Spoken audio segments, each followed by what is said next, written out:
چلے اسی تنخواہ میں سے جب بندہ بڑے بیٹے کی شادی کر کے بہو بیاہ کے لے آئے تو پھر بھی کام چلتا ہے، اور جب اس بیٹے کو اللہ بچے عطا کر دے تو اسی گھر میں، اسی آنگن میں، اسی چھت کے نیچے کام چلتا ہے۔ تو پھر تو مان جانا کہ چلانے والا تو نہیں، چلانے والا کوئی اور ہے۔ پھر تو مان جا کے چلانے والا کوئی تو اس وقت جب تنخواہ تیری لگی تھی تو کہتا تھا ابا ابھی میری شادی نہ کر، میں بیوی کو کیسے کھلاؤں گا؟ تو وہی شخص ہے جس کی چھت کے نیچے پھر 1.5 درجن پوتے بھی پل رہے اور گزارا ان کا بھی ہو رہا ہے۔ تو رزق کا ذمہ کس کا ہے؟ اللہ کا، اللہ کا ذمہ۔ اب ہمیں پتہ ہے پہلی بات تو پریشانی اس لیے اتار دینی چاہیے کہ ذمہ ہمارا ہے ہی نہیں۔ اب دوسری بات یہ کہ ذمہ داری کس کی ہے؟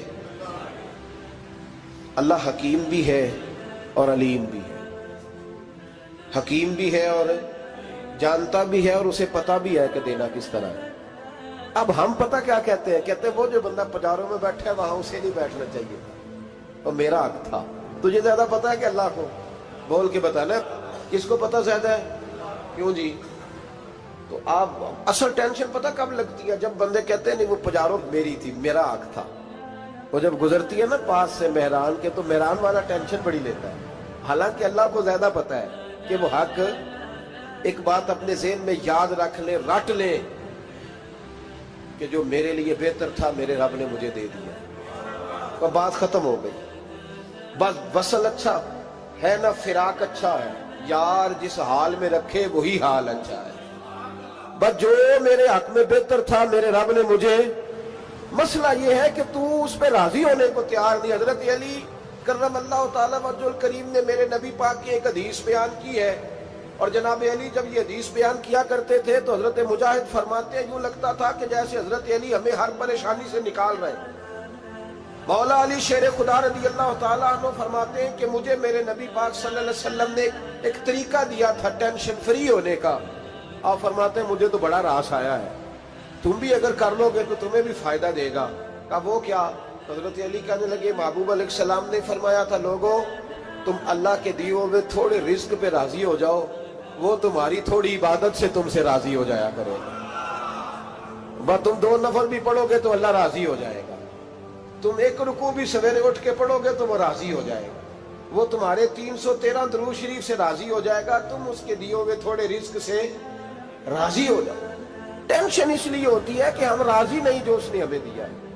وہ حال میں مزید کی جو دوڑ ہے نا، حال میں مزید کی، بے قدرہ کچھ قدر نہ جاتی، کیتی خوب تسلی ہو، دنیا دار پجاری زردے کتیاں دے گل ٹلی ہو، بک بک روشن اکھیاں تکیو ویک حویلی کلی ہو، تے کوچ نصیر اساں جد کیتی پہ جانی تھر تھلی ہو۔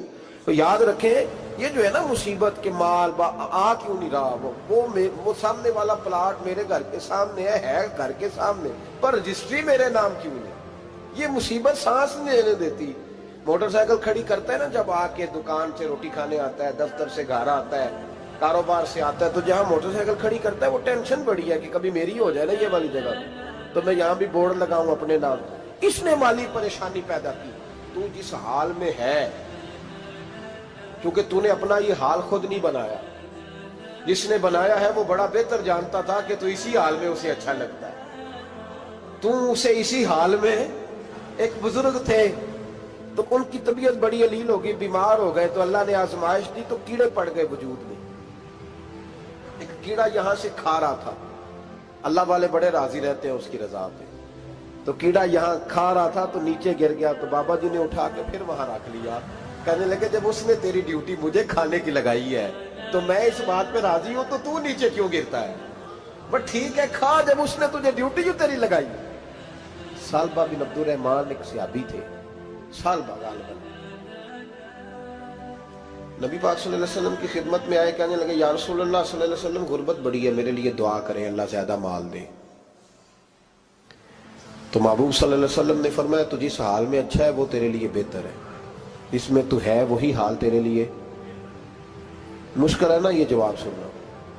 کہتے پیر صاحب فلان جگہ سے تویز آیا، وہاں تو وارے نے آرے ہو گئے، تو آپ کے ہاں؟ تو میں کہتا ہوں یہ تویز دینے والا اگر تویز دے کے امیر بناتا ہے تو پہلے خود کیوں نہیں بنتا؟ یہ خود تو 150 کا تویز بیچ رہا ہے، اپنی بیچارے کی حالت یہ ہے۔ اگر اتنا ہی تویز اس کا چلتا ہوتا تو پہلے 5 ٹیوب پجارو اس کے دروازے پہ کھڑی ہو۔ عجیب چکر ہے اور عجیب جگہ لوگ الجھ گئے، سمجھتے ہی نہیں بات کو۔ یا رسول اللہ صلی اللہ علیہ وسلم دعا کر دے تو محبوب نے کیا فرمایا؟ فرمایا تو جس حال میں ہے نا وہ حال تیرے لیے بہتر ہے، اسی میں رہ۔ کہ نہیں حضور دعا کرے۔ فرمایا سال بعد تو باز آ جا۔ حضور دعا کرے۔ فرمایا تو باز آ جا۔ 2-3 دفعہ کا ضد کی، محبوب نے فرمایا جا پھر اللہ تجھے زیادہ پیسے دے گا۔ چند بکریاں خریدی، اتنی برکت ہوئی کہ بکریوں کے ریوڑ بن گئے۔ پھر کچھ بکریاں بیچ کے گائے خرید لی، ان کے بھی ریوڑ ہو گئے۔ پھر کچھ اونٹنیاں لے لی، ریوڑ ہی ریوڑ۔ پہلے 5 وقت مسجد میں آتے تھے، اب فجر اور عشاء رہ گئی۔ پھر مال زیادہ ہوا تو مدینے شہر میں کوئی جگہ ہی نہیں، مدینے سے باہر حویلی خریدی، پھر جمعہ ہی رہ گیا۔ جمعے کے جمعے آتے، زکوٰۃ کا حکم آیا۔ میرے نبی کریم علیہ السلام نے حضرت ابو ہریرہ کو بھیجا، فرمایا جا اسے کہہ تیری زکوٰۃ بنتی ہے 2.5%۔ 10 کروڑ روپیہ ہو تو کتنی زکوٰۃ بنتی؟ بھئی 1 کروڑ کی 2.5 لاکھ ہوئی نا، تو 10 کروڑ کی کتنی ہوئی؟ تو بڑی مصیبت ہے جب بینک سے میسج آتا ہے نا کہ 25 لاکھ نکل گیا تیرے اکاؤنٹ سے، بہت بڑی مصیبت، بڑی ٹینشن ہوتی ہے۔ ایک صاحب میرے پاس آئے، ان کی زمین اچانک مہنگی ہو گئی، اچانک پہلے کچھ 15-16 لاکھ کی ایکڑ زمین تھی، پھر وہ کروڑ کی ہو گئی۔ تو میرے پاس آئے، کہنے لگے وہ 10 کروڑ روپے بنتے ہیں تو زکوٰۃ، تو میں نے کہا آپ نے کیا کیا؟ زری زمین پہ عشر آتا ہے، اس پہ زکوٰۃ نہیں آتی، تو آپ نے کیا کیا؟ کہنے لگے وہ کچھ سوسائٹی کے رول کے مطابق میں نے فائلیں وغیرہ لے لی ہیں، اب میں نا کبھی موقع آئے گا تو ان کو بیچوں گا۔ تو میں نے کہا اب تو آپ کا یہ مال ہو گیا بزنس کا، تو اب تو اس پہ زکوٰۃ آئے گی۔ 10 کروڑ پہ جب 25 لاکھ سنا تو کہنے لگے فوراً دینی پڑتی ہے کہ تھوڑی تھوڑی سے بھی کام چل جاتا ہے؟ تو میں ان کا چہرہ دیکھنے لگا، میں نے کہا نہیں وہ تو آپ کو پتہ ہے، ویسے حضرت عمر فرمایا کرتے تھے بانٹ کے نہ دو، کوشش کرو کسی ایک کو دو، چلو کسی کا تو کچھ بن جائے، تو ایک کو دینی چاہیے۔ کہنے لگے تو مطلب یہ ایسا ہی حکم ہے؟ میں نے کہا آپ کسی اور سے تحقیق کر لیں۔ اب یہ بھائی لیتے وقت نہیں تجھے ٹینشن ہوئی کہ 15 لاکھ کا کروڑ ہو گیا، تو اس وقت نہیں تو نے کہا کہ یا اللہ، تو یہ کیسی سوچ ہے مسلمان؟ کس طرح کا اس کا؟ ہمارے ہاں جب کسی آدمی پہ حالات خراب ہوتے ہیں نا، تو سب سے پہلے وہ اس طرح کرتا ہے کہ جو میں کہیں اللہ کے رستے میں دیتا ہوں پہلے اسے بند کروں۔ جس رستے تجھے آ رہا تھا پہلے تو نے وہ رستہ بلاک کیا۔ حضرت اسماء بنت ابی بکر صدیق کہتی ہیں میں حضور کو مسجد کے لیے، ادارے کے لیے، صحابہ صفہ کے لیے کچھ دے رہی تھی، تو میں نے گننا شروع کیا تو حضور مسکرانے لگے۔ حضور مسکراتے کیوں ہیں؟ تو فرمانے لگی، محبوب فرمانے لگے اسماء اللہ کے رستے میں گن گن کے نہ دیا کر، ورنہ وہ بھی تجھے گن گن کے دے گا، تو اس کے رستے میں بے حساب دے، وہ بھی تجھے بے حساب ہی عطا فرمائے گا۔ لیکن پہلے یہ والا پہلے دروازہ بند کرو، یہاں سے پیسے ختم ہو رہے ہیں، تو اس طرح کرنا بھائی۔ اس دفعہ سوٹ ذرا گرمیوں والے نہ خرید، لیکن جو تو اللہ کے رستے میں دے رہا ہے اسے دیتا رہے۔ لیکن ہم اپنا نقصان کرتے ہیں، زیادتی کرتے ہیں اپنے ساتھ۔ میں نے آپ کو پہلے بھی بتایا تھا پیار کی بولی ہے، پھر بولتا ہوں۔ ایک بڑے بڑے پیار والے دوست ہیں، ایک دفعہ مجھے کہنے لگے کہ آپ کئی دفعہ اعلان کرتے ہیں تو مجھے اچھا نہیں لگتا، اور آپ ادارہ بھی بہت زیادہ بننے والا ہے، بڑی چیزیں میں دیکھتا ہوں جو ہوں تو بڑا نظام اچھا ہو جائے، آپ دعا کریں اللہ مجھے پیسے دے تو میں بڑے سارے خرچ کروں گا اس کے رستے۔ تو میں نے کہا یا اللہ اسے 10 کروڑ دے، یہ 9.5 کروڑ تیرے رستے میں دے دے گا۔ تو چپ کر گیا، جس طرح آپ نہیں کر گئے سارے، چپ کر گیا وہ بھی۔ اس نے کہا جی نہیں جی انشاءاللہ کریں گے۔ تو میں کیا پلیا جی تے دعا پہ ہوں دیا، ابھی تو وہ آئیں گے تو تب دیکھی جائے گی، تو تو یہیں اڑ گیا ہے۔